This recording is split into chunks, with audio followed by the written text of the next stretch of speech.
গত ৭০ বছরে পূর্ব এশিয়ার যেই দেশগুলো খুবই দ্রুত তাদের অর্থনীতির উন্নয়ন করতে পেরেছে তাদেরকে এশিয়ান টাইগার বলা হয়ে থাকে। আর সেই দেশগুলো হচ্ছে সিঙ্গাপুর, তাইওয়ান, হংকং এবং সাউথ কোরিয়া। কিন্তু সাউথ কোরিয়া এমনই বিশেষ দেশ যারা অর্থনীতির সাথে সাথে সাংস্কৃতিক থেকেও অত্যন্ত শক্তিশালী হয়ে যায়। সাউথ কোরিয়ান গান গ্যাংনাম স্টাইল, যা কিনা ইউটিউবে প্রথম 1 বিলিয়ন ভিউ পার হয়। স্কুইড গেম একটি সাউথ কোরিয়ান টিভি শো, যা পৃথিবীর সবচেয়ে জনপ্রিয় টিভি শো হয়। ইউটিউবার মিস্টার বিস্টের সবচেয়ে জনপ্রিয় ভিডিও হচ্ছে এই স্কুইড গেমের উপর। তাছাড়া সাউথ কোরিয়ান ব্যান্ড বিটিএস এবং ব্ল্যাকপিঙ্ক আন্তর্জাতিকভাবে জনপ্রিয়তা কামায়। সাউথ কোরিয়ান চলচ্চিত্র ওল্ড বয় এবং প্যারাসাইট পৃথিবী জুড়ে পুরস্কার জিতে যাচ্ছে। আর প্যারাসাইট চলচ্চিত্রটি পৃথিবীর প্রথম নন ইংলিশ চলচ্চিত্র যেটি অস্কার জিতে ইতিহাস তৈরি করে। আর এ সকল কিছু কি স্বাভাবিকভাবে হচ্ছে, নাকি এর পিছনে আছে কোনো মাস্টার মাইন্ডের অস্বাভাবিক পরিকল্পনা, যা সকল কিছু বোঝার চেষ্টা করব আমরা এই ভিডিওতে। ঘটনাটা শুরু হচ্ছে 15ই আগস্ট 1945 সাল থেকে, যেদিন জাপানের আত্মসমর্পণের মধ্য দিয়ে শেষ হয় দ্বিতীয় বিশ্বযুদ্ধ, যার ফলে জার্মানি, ইতালি আর জাপানকে একটি বড় পরাজয় মেনে নিতে হয়। আর অন্যদিকে জাপান দ্বারা শাসিত কোরিয়া দেশটি স্বাধীন হয়ে যায়। আর এই জন্যই 15ই আগস্ট ন্যাশনাল লিবারেশন ডে পালন করা হয় উভয়ে সাউথ কোরিয়া এবং নর্থ কোরিয়াতে। কারণ ওই সময় নর্থ কোরিয়া, সাউথ কোরিয়া আলাদা দুই রাষ্ট্র ছিল না, বরং একটাই দেশ ছিল, কোরিয়া। দ্বিতীয় বিশ্বযুদ্ধের পরপরই আমেরিকা এবং সোভিয়েত ইউনিয়নের সিদ্ধান্ত ছিল যে কোরিয়াকে দুই ভাগে ভাগ করবে, যার এক অংশ আমেরিকা দ্বারা এবং অন্য অংশ সোভিয়েত ইউনিয়ন দ্বারা পরিচালিত হবে। পরিকল্পনা ছিল দুই কোরিয়াকে 5 বছরের জন্য ট্রাস্টিশিপে নেওয়া হবে, যেখানে তাদের উন্নতি অবনতি বিবেচনা করে এদের ভবিষ্যৎ এর দিক নির্দেশনা করা হবে। পরিকল্পনায় আরও ছিল যে এই 5 বছর পর দুই কোরিয়াকে একত্রিত করে স্বাধীন করে দেওয়ার, কিন্তু দুঃখের সাথে যা সম্ভব হয়নি। আমেরিকা এবং সোভিয়েত ইউনিয়নের মতপার্থক্যের মধ্যে কোল্ড ওয়ার শুরু হয়ে যায়। 1948 সালে জাতিসংঘের তত্ত্বাবধানে নির্বাচন করার চেষ্টা চালালে যা নর্থ কোরিয়ায় সম্ভব হয়নি, কিন্তু আমেরিকার তত্ত্বাবধানে থাকা সাউথ কোরিয়াতে নির্বাচন সংগঠিত হয় এবং একটি নতুন সংবিধান তৈরি করা হয়। আর এরই সাথে 15ই আগস্ট 1948 সালে রিপাবলিক অফ কোরিয়ার জন্ম হয়, যা একটি মুক্ত চিন্তার গণতান্ত্রিক দেশ হয়।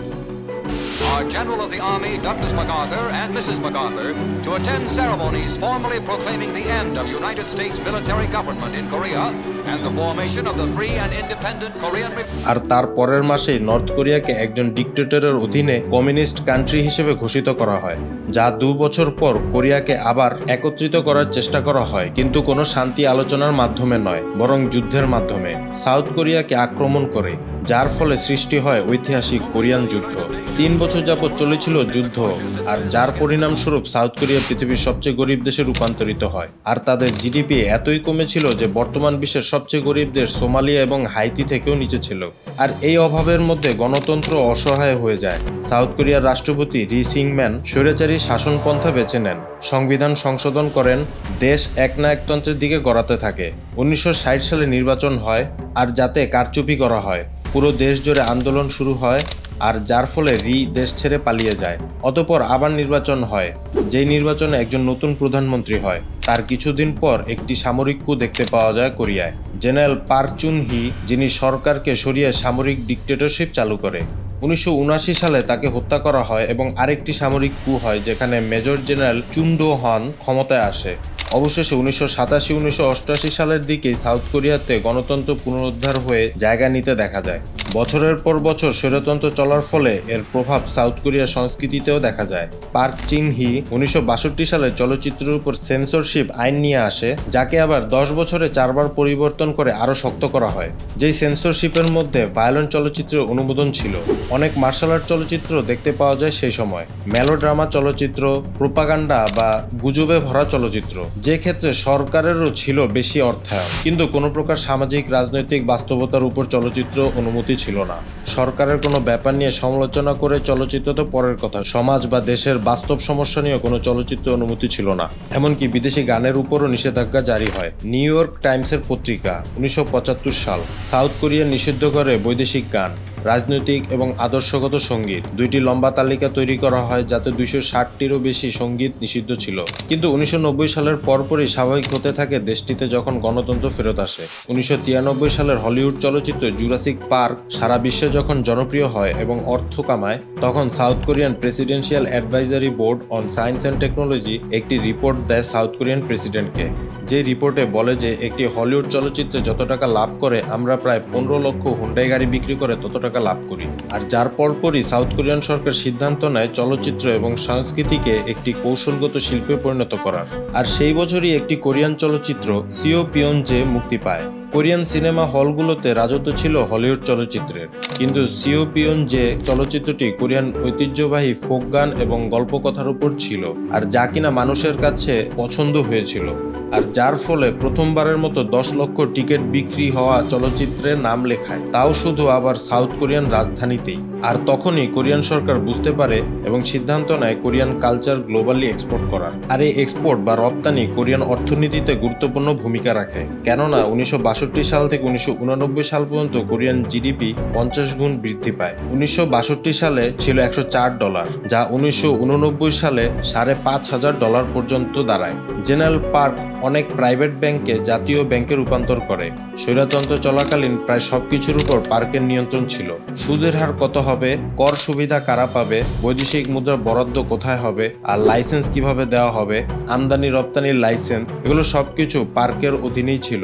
আর পার্ক এ সকল কিছু ব্যবহার করত চেবুল বর্ধনের জন্য, যা একটি কোরিয়ান শব্দ যার অর্থ বড় বড় পারিবারিক ব্যবসা, যাদেরকে বৈদেশিক প্রতিযোগিতা থেকে রক্ষা করে দেশের কর্মসংস্থান সৃষ্টির ব্যবস্থা করে দেওয়া ছিল উদ্দেশ্য, যাকে এক কথায় এক্সপোর্ট ওরিয়েন্টেড ইন্ডাস্ট্রিয়ালাইজেশন বলে, যেমন wigs, stuff toys, ship building, automobile, home electronics product, chemicals, semiconductors, আর এর সকল কিছুকে রপ্তানি তালিকায় যুক্ত করা হয়। আর এইভাবে কোরিয়া দেশ উপরে উঠতে থাকে। আর এইভাবে কোরিয়ান সরকার সিদ্ধান্ত নেয় তাদের সংস্কৃতিকেও রপ্তানি করার। তাই 1994 সালে কোরিয়ান সরকার স্থাপন করে কালচারাল ইন্ডাস্ট্রি ব্যুরো। পুরাতন আইন বাদ দিয়ে নিয়ে আসা হয় নতুন আইন 1996 সালে, যার মধ্যে কোরিয়ান সরকারকে একটি রিপোর্টে জানানো হয় যে আমরা কোরিয়ানরা কিভাবে বড় বড় আন্তর্জাতিক কোম্পানির সাথে পেরে উঠব।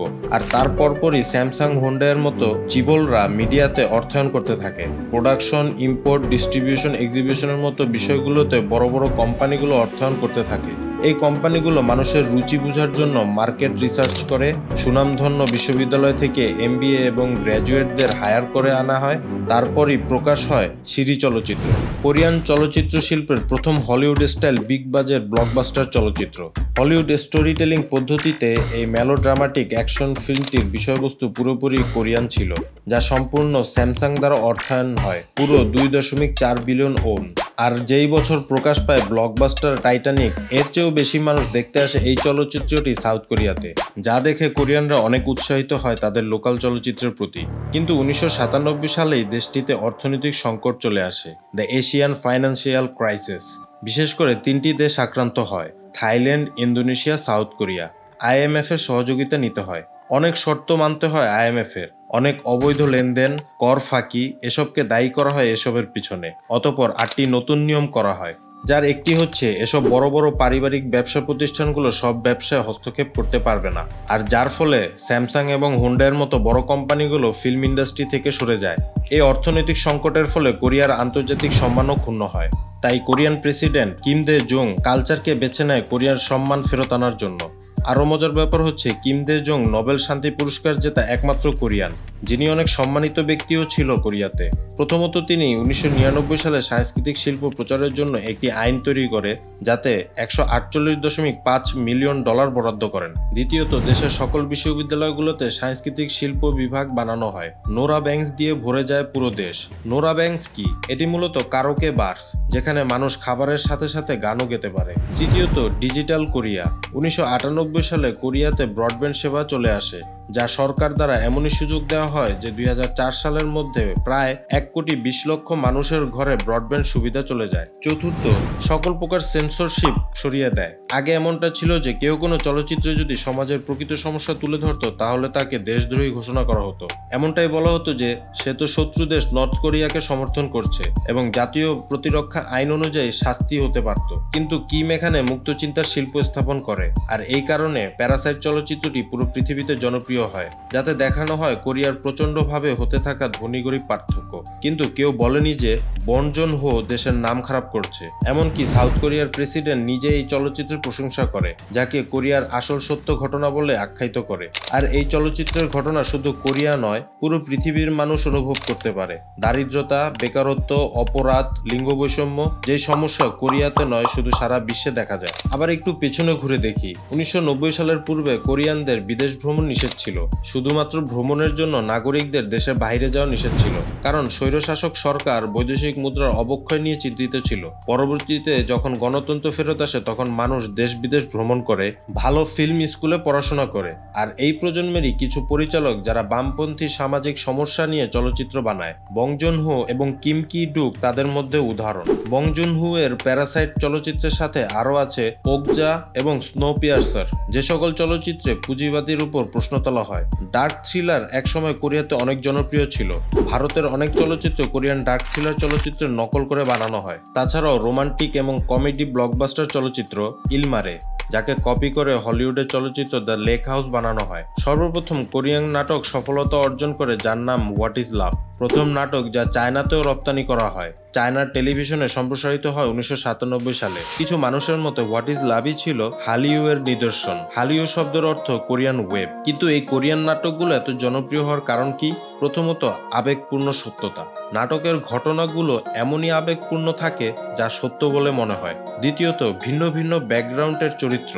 তৃতীয়ত, বিষয়বস্তুর ভালো দৃশ্যমান ফুটে ওঠে। চতুর্থ, এদের লেখকরা অনেক সৃজনশীল হয়ে থাকে। একটি মজার সত্য হচ্ছে 95% কোরিয়ান নাটকের লেখক নারী। জাপানের সঙ্গীত নিষেধাজ্ঞায় ছিল কোরিয়াতে উপনিবেশীকরণ প্রক্রিয়ার মাধ্যমে, কিন্তু কিম এই নিষেধাজ্ঞা উঠিয়ে সাউথ কোরিয়া এবং জাপানের সম্পর্ক ভালো করে। তারপরই জাপানের পপ সঙ্গীত প্রবেশ করে, যাকে জে পপ বলে থাকে।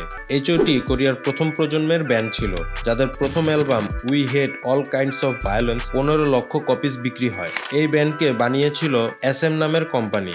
ব্যান্ড বানানোর আগে এই কোম্পানির মালিক স্কুলের বাচ্চাদের জিজ্ঞাসা করেছিল উনাদের মতে একটি আদর্শ পপ ব্যান্ড কেমন হওয়া দরকার। যার পর তারা অডিশন করে, সদস্য সংগ্রহ করে, প্রশিক্ষণ করে, তারপর তাদের আদর্শ ব্যান্ড বানায়। এই নিয়ম তারা জাপান থেকে নিলেও বর্তমানে কে পপ নিজেই একটি আদর্শ। বেশিরভাগ সময় এইসব ট্যালেন্ট এজেন্সিগুলো যে কোনো জায়গা থেকে প্রতিভাবান মানুষদের নিয়ে এসে ট্রেনিং করায় অভিনয়, সঙ্গীত, মিডিয়ার সাথে কথা বলতে। তারপর কোম্পানিরাই তাদের স্টেজ নাম এবং চরিত্র ঠিক করে দেয়। কিছু মানুষের মতে এই পদ্ধতিটি স্লেভের মতোই লাগে, তো আর কিছু মানুষের মতে এই নিয়মের ফলে যে কোনো মানুষ সুযোগ পায় তার প্রতিভা দেখাতে। কিছুটা এভাবে জনপ্রিয় হয় PSY এর গ্যাংনাম স্টাইল, যার পুরো গান কোরিয়ান ভাষা হলেও পাঞ্চ লাইন ইংরেজিতে ছিল। এই পদ্ধতিটা অনেক গানেই ব্যবহার করা হয়, যার ফলে যারা কোরিয়ান ভাষা বুঝে না তারাও এই গান শুনে থাকে। যার ফলে আজকে আমরা BTS এর মতো ব্যান্ড দেখি যারা 7 জন ছেলে দ্বারা গঠিত, যারা হোয়াইট হাউস পর্যন্ত পৌঁছে যায়, প্রেসিডেন্ট জো বাইডেনের সাথে দেখা করে, জাতিসংঘের জেনারেল অ্যাসেম্বলিতেও তারা পারফরমেন্স করে। আর এদের ডায়নামাইট গান যা কে পপ হিসেবে 1 বিলিয়ন স্ট্রিম পায় স্পটিফাইতে। আর 4 জন মেয়ের ব্যান্ড যাকে ব্ল্যাকপিঙ্ক বলে, তারাও এত জনপ্রিয় যে তাদের ভক্তরা তাদের নিজেদের ব্লিঙ্ক আর্মি বলে থাকে। আর এ সকল কিছুর সুফল শুধু যে কোরিয়ান অর্থনীতিতে প্রভাব ফেলে তা নয়, তাদের পর্যটন ক্ষেত্রেও ভূমিকা রাখে। আর এ সকল থেকে কি শিখতে পারি আমরা আমাদের দেশ উন্নতির জন্য? নিচে কমেন্টে জানাবেন। ধন্যবাদ।